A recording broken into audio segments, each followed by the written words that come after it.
আজকে আমি মাশকালাই দিয়ে মাছের মাথা রান্না করব। মাশকালাই দিয়ে মাছের মাথা খেতে কিন্তু অনেক মজা। আর মাশকালাই ডালটা আমি ভেজে ব্লেন্ড করে রেখে দিয়েছি। প্রথমেই আমি তেল দেব কড়াইতে। আমি এখন এলাচ, দারচিনি আর তেজপাতা দিয়ে দিব, আর দিয়ে দিব পেঁয়াজ। এখন আমি ডালটা পানি দিয়ে মেখে রেখে দিব, কারণ গরম পানিতে দিলে জমাট বেঁধে যাবে। এর জন্য আগে থেকেই আমি ডালটা পানি দিয়ে মেখে দিব। পেঁয়াজটা বাদামি কালার হয়ে গেছে। এখন আমি দিব আদা রসুন বাটা।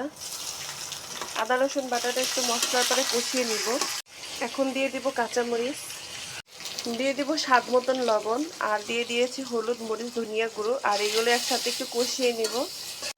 এখন দিয়ে দিব মাছের মাথাটা। মাছের মাথাটা মশলা দিয়ে কষিয়ে নিয়ে ভাজতে হবে।